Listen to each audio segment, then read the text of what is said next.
மறைந்த நகைச்சுவை நடிகர் ரோபோ சங்கரின் இறுதி ஊர்வலம் அவரது வீட்டிலிருந்து புறப்படவிருக்கிறது. இது தொடர்பான மேலும் விரிவான தகவல்களை எமது செய்தியாளர் யுவராஜ் வழங்க கேட்போம். யுவராஜ், இந்த காட்சிகளை விவரிங்க.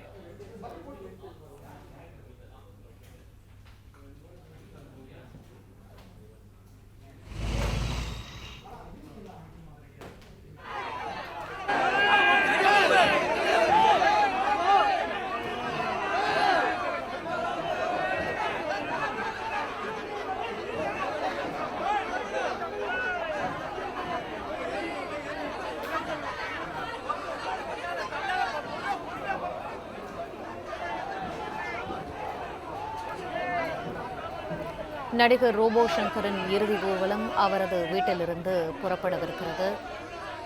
அவருக்கு இறுதி அஞ்சலி செலுத்த நேற்றிரவு முதல் பல்வேறு திரைக்கலைஞர்களும் திரைப்பிரபலங்களும் வந்து கொண்டிருந்த சூழ்நிலையில் தற்போது நடிகர் ரோபோ சங்கரின் இறுதி ஊர்வலமானது அவரது வீட்டிலிருந்து புறப்படவிருக்கிறது. அந்த காட்சிகளை நாம் நேரலையில் பார்த்து கொண்டிருக்கிறோம்.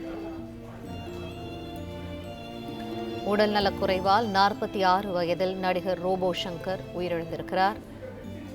அவருடைய இறுதி ஊர்வலமானது தற்போது புறப்படவிருக்கிறது. இது தொடர்பான மேலும் விரிவான தகவல்களை எமது செய்தியாளர் யுவராஜ் வழங்க கேட்போம். யுவராஜ், அந்த காட்சிகளை விவரிங்க. வணக்கம். நடிகர் ரோபோ சங்கர் உடல்நலக்குறைவால் நேற்று காலமாகியிருந்தார். இன்று அவருடைய உடல் அஞ்சலிக்காக வைக்கப்பட்டிருக்கக்கூடிய நிலையில் தற்போது இறுதிச் சடங்குகள் முடித்து அவருடைய உடல் நல்லடக்கம் செய்வதற்காகவும் தகனம் செய்யப்படுவதற்காக தற்போது ஊர்வலமாக எடுத்துச் செல்லப்படுகின்றது.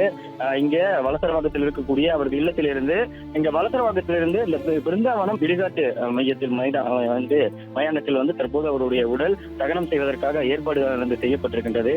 அந்த வகையில் இங்கிருந்து ஊர்வலமாக அவரது உடல் எடுத்துச் செல்லப்பட்டு தற்போது இந்த பிருந்தாவனத்தில் இருக்கக்கூடிய அந்த இடுகாட்டில் தகனம் செய்வதற்காக அந்த ஏற்பாடுகள் நடைபெற்று வருகின்றது.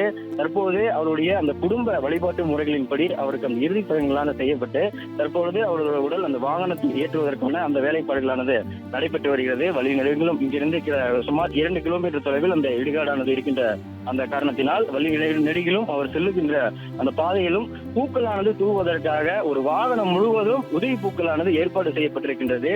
ரோபோ சங்கர் எதிர்பாராத விதமாக கடந்த 2 நாட்களுக்கு முன்பு படப்பிடிப்பில் கலந்து கொண்டிருந்த பொழுது அங்கு குறைந்த ரத்த அழுத்தம் காரணமாக ஏற்பட்டு மருத்துவமனையில் அனுமதிக்கப்பட்டு 2 நாட்களாக மருத்துவமனையில் சிகிச்சை எடுத்து வந்த நிலையில் சிகிச்சை பலனின்றி நேற்று இரவு 9 மணி அளவில் அவர் உயிரிழந்தார். இந்நிலையில் நள்ளிரவில் அவரது உடல் பெருங்குடியில் இருக்கக்கூடிய அந்த மருத்துவமனையிலிருந்து சென்னை வலசரவாக்கத்தில் இருக்கக்கூடிய அவரது இல்லத்திற்கு கொண்டு வரப்பட்டது. இரவு முதலாகவே பலரும் அவரது உடலுக்கு அஞ்சலி செலுத்துவதற்காக வருகை தந்திருந்த நிலையில் தற்போது வரை ஒவ்வொருவராக அவர் ஆரம்ப காலத்திலிருந்து அவருக்கு உதவியாக இருந்த அந்த நண்பர்கள், திரைத்துறையினர் மற்றும் அவருடன் பயணித்த நண்பர்கள் என பலர் அஞ்சலி செலுத்துவதற்காக தொடர்ந்து வந்து கொண்டே இருக்கின்றனர். நள்ளிரவு முதலாகவே பல முன்னணி நடிகர்கள் அவருக்காக அஞ்சலி செலுத்த வருகை தந்திருந்த நிலையில் தற்போது அவர் பணியாற்றிய அந்த தொலைக்காட்சியில் இருக்கக்கூடிய அந்த நண்பர்களும் அவர் அந்த பல்வேறு தொடர்களில் நடித்திருக்கக்கூடிய அந்த நண்பர்களும் என பல்வேறு ஏராளமானோர் அவரது இறுதிச் சடங்கில் பங்கேற்பதற்காக இந்த பகுதியில் காத்துக் கொண்டிருக்கின்றனர். சுமார் 2000க்கும் மேற்பட்ட நபர்கள் அஞ்சலி செலுத்துவதற்காகவும் இறுதி ஊர்வலத்தில் கலந்து கொள்வதற்காகவும் இந்த பகுதியில் வருகை தந்து கொண்டிருக்கின்றனர். தற்பொழுது அவரது குடும்ப நிகழ்வாக இருக்கக்கூடிய அந்த ஒரு இறுதிச் சடங்கு நிகழ்வுகள் அவரது குடும்பம் சார்பில் செய்யப்பட்டு தற்போது அவரது உடலானது அங்கு ஏற்பாடு செய்யப்பட்டிருக்கக்கூடிய அந்த ஊர்வல வாகனத்தின் மூலமாக எடுத்துச் செல்லப்பட்டு இங்கிருந்து பிருந்தாவனம் இடுகாட்டில் அவரது உடலானது தகனம் செய்வதற்காக அந்த ஏற்பாடுகளானது செய்யப்பட்டிருக்கின்றது. அந்த வகையில் தற்போது ரோபோ சங்கருடைய அந்த உடலை பார்த்து அங்கு இருக்கக்கூடிய ஒவ்வொரு உறவினர்களும், நண்பர்களும், சகோதரர்களும், அவர் உடன் பணிபுரிந்த அந்த நண்பர்கள் என ஒவ்வொருவரும் கதறி எழக்கூடிய அந்த காட்சிகளை நாம் பார்த்துக் கொண்டிருக்கிறோம். சிறு வயது முதலாகவே பலருக்கும் உதவும் குணம் கொண்ட அவர் இங்கு இருக்கக்கூடிய ஒவ்வொருவருக்கும் பல வகையில் அவர் பல உதவிகளை புரிந்திருக்கின்றார் என்று இன்று வருகை தந்திருந்த ஒவ்வொருவரும் தெரிவித்திருந்தனர். அவர் அஞ்சலிக்காக வருகை தந்திருந்த பலரும் அவருக்கு ஏதாவது ஒரு ரூபத்திலும் ஏதாவது ஒரு விதத்திலும் அவர் உதவிகரமாகவே இருந்தார் என்று இங்க வந்திருந்த அனைவருமே தெரிவித்திருந்தனர். தொடர்ந்து பல விதமான உதவிகளையும் கொரோனா காலத்தில் தன்னிடம் இருந்த காசுகளில் 5000, 10,000 என அந்த நலிந்த கலைஞர்களுக்கும் தன்னுடன் பணியாற்றிய அந்த மேடை கலைஞர்களுக்கும் வழங்க வேண்டும் என்ற அந்த ஒரு நோக்கில் கொரோனா காலத்தில் அவர் அந்த உதவிகளையும் செய்து வந்தார் என்று இன்று அவருக்கு அஞ்சலி செலுத்த வந்து அவருடைய நெருங்கிய நண்பர்கள் தெரிவித்திருந்தனர். அந்த வகையில் தான் நினைக்கும் போதெல்லாம் இங்க இருக்கக்கூடிய நண்பர்களுடன் சேர்ந்து மிகவும் மகிழ்ச்சிகரமான ஒரு காலத்தையே அவர் வாழ்ந்து வந்ததாக தெரிவித்தனர். தொடர்ந்து யாரும் எதிர்பாராத விதமாக இந்த மரணமானது அவருக்கு ஏற்பட்டது என்பது அவருடைய குடும்பத்தினருக்கும் அவருடைய நண்பருக்கும் மிகப்பெரிய ஒரு சோகத்தை ஏற்படுத்தியிருக்கின்றது. காரணம், அவருடைய மரணம் என்பது எதிர்பாராத ஒன்று. 2 தினங்களுக்கு முன்பாக படப்பிடிப்பில் ஈடுபட்டிருந்த ஒரு நபர் அங்கு மயக்கமடைந்து மருத்துவமனையில் சிகிச்சை பெறுவதற்காக அனுமதிக்கப்பட்டிருந்தார். அவருடைய குடும்பத்தார்களை பொறுத்தவரை அவருக்கு சாதாரண மயக்கமானது ஏற்பட்டிருக்கின்றது. ரத்தம் காரணமாக மயக்கம் ஏற்பட்டிருக்கிறது என்ற ஒன்று தெரிந்ததாக இருந்தது. அந்த வகையில் தொடர்ந்து மருத்துவர்கள் அளித்து வந்த அந்த மருந்துகளானது அவருக்கு ஏற்க தொடங்கியிருந்த நிலையில் அவர் வந்து சீக்கிரம் குணமடைந்துவார் என்ற ஒரு தகவலை மருத்துவமனையில் இருக்கக்கூடிய அந்த மருத்துவர்களால் அவருடைய குடும்பத்தினருக்கு அந்த தகவலானது வழங்கப்பட்டிருந்தது. ஆனால் அதே போன்று நள்ளிரவு வரை அவருடைய உடலில் வந்து முன்னேற்றம் அடைவதாகவே இருந்த ஒரு காரணமானது தெரிவிக்கப்பட்டிருந்தது. நேற்று காலை அவரது உடல் வந்து எந்த ஒரு முன்னேற்றமும் தொடர்ந்து இந்த சிகிச்சையானது அளிக்கப்பட்டு வந்திருந்தால் அவரது உடலில் நல்ல முன்னேற்றம் அடையும் என்று மருத்துவர்கள் தெரிவித்திருந்த நிலையில் நேற்று காலை வரை எந்த ஒரு முன்னேற்றமும் ஏற்படவில்லை என்று தெரிவித்திருந்த நிலையில் அவரது நேற்று காலை முதலாகவே அவர்களுடைய ஒவ்வொரு உறுப்புகளும் செயலிழந்து போய்விட்டதாக மருத்துவர்கள் தெரிவித்திருந்தனர். அதனால் வென்டிலேட்டர் மூலமாக தொடர்ந்து சிகிச்சை அளிக்கப்பட்டதன் காரணமாக அவர் தொடர்ந்து உயிருடன் மட்டுமே இருந்து வந்ததாகவும் ஒரு கட்டத்திற்கு மேல் அந்த மூளைச்சாவை என்பதை அடைந்துவிட்டதாக மருத்துவர்கள் தெரிவித்ததன் பேரில் அவருடைய உறவினர்களுக்கும் அவருடைய குடும்பத்தாருக்கும் நண்பர்களுக்கும் அவருடைய அந்த நிலை குறித்து தெரிவிக்கப்பட்டிருந்தது. இந்த வகையில் வென்டிலேட்டர் மூலமாக தொடர்ந்து சிகிச்சை அளிக்கப்பட்டு வந்ததன் மூலமாக இரவு 9 மணி அளவில் நேற்று அவர் உயிரானது பிரிந்திருக்கின்றது. திரைத்துறையில் இருக்கக்கூடிய பலருக்கும் அவர் பல உதவிகளை செய்திருக்கிறார் என்று இன்று வருகை தந்த ஒவ்வொருவருமே தெரிவித்திருந்தனர்.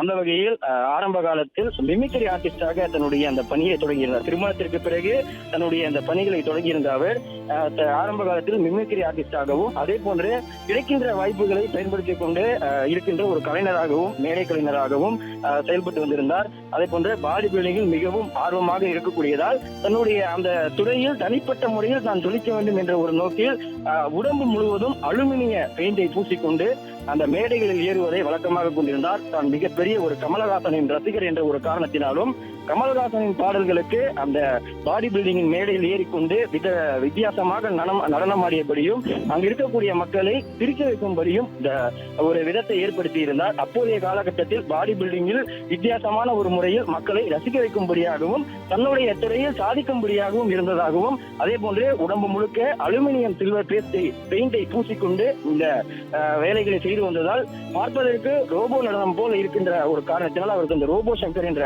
ஒரு அடைமொழி பெயரும் வந்ததாகவும் அவருடைய அந்த குடும்பத்தினர் தெரிவித்து வந்தனர். தொடர்ந்து பல திறமைகளின் மூலமாக கிடைக்கின்ற அந்த சிறிய வாய்ப்புகளையும் தொடர்ந்து அவர் செயல்படுத்தி வந்தார். எனவே 2007ஆம் ஆண்டு ரவிமோகன் நடிப்பில் வெளியான அந்த தீபாவளி திரைப்படத்தின் மூலமாக நடிகராக அந்த திரைத்துறைக்கு அறிமுகமாக இருந்தார். தொடர்ந்து வேலைன்னு வந்துட்டா வெள்ளக்காரன், மாரி உள்ளிட்ட பல திரைப்படங்கள் அவருக்கு வெற்றியை பெற்றுத்தரக்கூடிய ஒரு திரைப்படங்களாகவே அமைந்தது. இந்த திரைப்படத்தில் இடம்பெற்றிருந்த அந்த காமெடிகள் யாவும் இன்றும் இன்ஸ்டாகிராமில் அந்த ரீல்ஸ் மூலமாக ட்ரெண்டிங்கில் இருக்கக்கூடிய ஒரு காமெடியாகவே பார்க்கப்படுகின்றது. அண்மையில் அந்த மஞ்சள் காமாலை நோயால் பாதிக்கப்பட்டிருந்த அவர் இனிமேல் தொடர்ந்து உடற்பயிற்சி செய்து இனிமேல் நடிக்கவே கூடாது என்ற அந்த ஒரு நிலை ஏற்பட்டதாகவும் தீய பழக்கங்கள் ஏதும் மருத்துவர் வைத்துக் கொள்ளக்கூடாது என்ற அறிவுறுத்தலின் பேரிலும் தொடர்ந்து பலவிதமான அந்த உடற்பயிற்சிகளை மேற்கொண்டும் உணவு பழக்கங்களின் மூலமாகவும் மீண்டும் தன்னுடைய அந்த உடல் எடையை அதிகரித்து தன்னுடைய திரையில் மீண்டும் சாதிக்கப் போவதாக அறிவித்து அந்த உடற்பயிற்சி வீடியோக்களையும் அவருடைய இன்ஸ்டாகிராம் பக்கத்தில் பகிர்ந்திருந்தார். அந்த வகையில் மீண்டும் திரைத்துறையில் நடிக்க தொடங்கிய ரோபோ சங்கர் பல திரைப்படங்களில் நடிகராகவும் அதே போன்று சிறிய அந்த குணச்சித்திர கதாபாத்திரங்களும் என்ற பல திரைப்படங்களுக்கு கையொப்பமிட்டு நடிக்க தொடங்கியிருந்தார். அப்படி ஒரு படம் தான் 2 நாட்களுக்கு முன்பாக நடந்த அந்த காட்ஜிலா என்ற திரைப்படத்தின் பூஜை நிகழ்வு. அந்த பூஜை நிகழ்ச்சியில் மிகவும் சோர்வாகவே காணப்பட்ட ரோபோ சங்கர் அந்த நிகழ்ச்சியில் தான் நடிக்கக்கூடிய அந்த கதாபாத்திரமும் அந்த படத்தின் பற்றியும் நிறைய விஷயங்களை பகிர்ந்து கொண்டிருந்தார். அந்த படப்பிடிப்பு பூஜை முடிந்த பிறகு அன்று மாலையே நடந்திருந்த ஒரு இன்னொரு திரைப்படத்தின் படப்பிடிப்பில் லேசான மயக்கம் ஏற்பட்டதாக தெரிவித்து அருகில் இருக்கக்கூடிய வடபழனியின் அருகில் இருக்கக்கூடிய அந்த தனியார் மருத்துவமனையில் முதலுதவி சிகிச்சை அளிப்பதற்காக அவருக்கு அங்கே கொண்டு செல்லப்பட்டிருந்தது. அவர்கள் குடும்பத்தாரிடமும் அவர்கள் உறவினர்களிடமும் நண்பர்களிடமும் தொடர்ந்து அவர் அந்த சமயத்தில் பேசிக் கொண்டிருந்ததாகவே அவருடைய குடும்பத்தினர் தகவல் தெரிவித்திருந்தனர். அது மட்டுமல்லாமல் அங்கிருந்து வடபழனி அந்த இருக்கக்கூடிய அந்த தனியார் மருத்துவமனையில் இருந்து துரைப்பாக்கத்தில் இருக்கக்கூடிய இன்னொரு தனியார் மருத்துவமனைக்கு அவர் சிகிச்சைக்காக மேல் சிகிச்சைக்காக அனுமதிக்கப்பட்டிருந்தார். அதன் பின்பு அங்கு அந்த சிகிச்சைக்கு பிறகு சென்னை பெருங்குடியில் இருக்கக்கூடிய மற்றொரு தனியார் மருத்துவமனையில் அவர் உயர் சிகிச்சைக்காக அனுமதிக்கப்பட்டிருந்த நிலையில் அங்கு இருக்கக்கூடிய மருத்துவர்கள் தொடர்ந்து அவரது உயிரை காப்பாற்ற வேண்டும் என்ற ஒரு நோக்கில் தொடர்ந்து அவருக்கு உயர்தர சிகிச்சைகளை அளித்து வந்ததாக அவருடைய குடும்பத்தினர்கள் தெரிவித்தனர். அந்த வகையில் அவருடைய உடலானது தொடர்ந்து மருந்துகளை ஏற்க ஒரு கட்டத்தில் அவருடைய உடல் மருந்துகளை ஏற்க தொடங்கினாலும் மஞ்சள் காமாலையால் பாதிக்கப்பட்டிருந்ததாலும் அதே போன்ற அவருடைய உடல் சட்டென அவருடைய உடல் இது போன்ற ஒரு நிகழ்வை அடைந்ததாலும் அவரது உடல் சற்று வித்தியாசமாகவே அந்த மருந்துகளை ஏற்க தொடங்கியதாக தெரிவித்திருந்தனர். மருத்துவர்கள் அளிக்கக்கூடிய ஒவ்வொரு மருந்தும் அவருக்கு உடலானது ஆரம்ப கட்டத்தில் ஏற்க தொடங்கினாலும் தொடர்ந்து போக போக அவருடைய உடலில் எந்த ஒரு முன்னேற்றமும் இல்லை என்ற அந்த ஒரு தகவலும் தெரிவிக்கப்பட்டிருக்கின்றது. அதாவது 2 நாட்களுக்கு முன்தினம் அன்று இரவானது காலை விடுவதற்குள் அவருடைய உடலில் முன்னேற்றம் அடைந்தால் அவரை எப்படியேனும் காப்பாற்றி விடலாம் என்று மருத்துவர்கள் அவருடைய குடும்பத்தினர்கள் தெரிவித்திருக்கின்றனர். ஆனால் காலை ஆகியும் அவருடைய உடல் நலனில் எந்த ஒரு முன்னேற்றம் அடையவில்லை என்ற ஒரு காரணத்தினால் ரோபோ சங்கர் இறப்பதற்கான எல்லா சாத்தியங்களும் இருக்கின்றது என்று குடும்பத்தினர்களிடம் முன்கூட்டியே மருத்துவர்களானது தெரிவித்துவிட்டனர். அந்த வகையில் மருத்துவர்கள் தொடர்ந்து அந்த வெண்டிலேட்டர் மூலமாக சிகிச்சை அளித்தும் செயற்கை சுவாசம் செலுத்தியும் தொடர்ந்து போராடி வந்தனர். ஆனால் ஒரு கட்டத்திற்கு மேல் அவருடைய எந்த ஒரு சிகிச்சையும் உடலானது ஏற்றுக்கொள்ளாத நிலையில் அவர் நேற்று இரவு காலமானார். தொடர்ந்து இன்று பல திரைத்துறையினர் அவரது அஞ்சலிக்காக கண்ணீர் மல்கியபடி அவரது வீட்டின் முன்பு குவிந்திருக்கின்றனர். அவருக்கு அஞ்சலி செலுத்துவதற்காக ஏராளமான திரைத்துறையினர் தொலைக்காட்சியில் அவருடன் பணியாற்றியவர். அதன் பிறகு பல சின்னத்திரை தொடர்களில் பணியாற்றியவர் என பல்வேறு துறைகளில் பணியாற்றிய அவருடைய நண்பர்கள் இங்கே வந்திருக்கின்றனர். அது மட்டுமல்லாமல் திரைத்துறையில் யார் மரணம் நிகழ்ந்தாலும் அங்கு முதலாளாக இருக்கக்கூடியவர் ரோபோ சங்கர் என்றும் அங்கு இருக்கக்கூடிய அனைத்து பணிகளையும் அங்கு இறந்தவரை தன் வீட்டார் என்று நினைத்து அந்த இறுதிச் சடங்கு நிகழ்வுகளை செய்யக்கூடிய அவருக்கே இப்படி ஒரு நிலைமை என்று இங்கு இருக்கக்கூடிய ஒவ்வொரு கலைஞர்களும் அந்த தெரிவித்த வண்ண முடியும் கண்ணீர் மல்கியபடியும் இந்த பகுதியில் இருக்கின்றனர். தொடர்ந்து தற்போது அவர் உடலானது அந்த வாகனம் மூலமாக எடுத்துச் செல்லப்பட்டு தற்போது இந்த பிருந்தாவனத்தில் இருக்கக்கூடிய அந்த இடுகாட்டு மைதானத்தில் ஒரு உடலானது தகனம் செய்வதற்காக ஏற்பாடு செய்யப்பட்டுள்ளது. தற்போது வலசரவாக்கத்தில் இருக்கக்கூடிய அவரது இல்லத்திலிருந்து தற்போது இந்த வாகனமானது புறப்பட்டிருக்கின்றது. வழிநெடுகிலும் ஆயிரக்கணக்கான அவருடைய நண்பர்களும் கலைஞர்களும் நடிகர்களும் என ஏராளமானோர் அவரது இறுதி நிகழ்வில் பங்கேற்பதற்காக தற்போது இங்கிருந்து நடந்தபடியே அந்த இடுகாட்டு மைதானத்தை நோக்கி சென்று கொண்டிருக்கின்றனர். அது மட்டுமல்லாமல் வழிநெடுகிலும் அவர் செல்லக்கூடிய பாதையில் பூக்களால் மட்டுமே நிறைந்திருக்க வேண்டும் என்ற ஒரு காரணத்தால் குடும்பத்தினருடைய ஏற்பாட்டில் அவர் வாகனம் முழுக்க உதிரி பூக்களானது ஏற்பாடு செய்யப்பட்டு அவருடைய சாலை முழுவதும் இந்த பூக்களானது தூவப்பட்டு வருகின்றது. தற்போது ரோபோ சங்கரின் உடல் தகனம் செய்வதற்காக சென்னை வலசரவாக்கத்தில் இருக்கக்கூடிய அவரது இல்லத்தில் இருந்து புறப்பட்டு இடுகாட்டு மைதானத்தை நோக்கி சென்று கொண்டிருக்கிறது. பிளே ஸ்டோர் மற்றும் ஆப் ஸ்டோரில் இருந்து பாலிமர் செயலியை QR கோடு மூலம் பதிவிறக்கம் செய்யுங்கள். செய்திகளை உடனுக்குடன் பெறுங்கள்.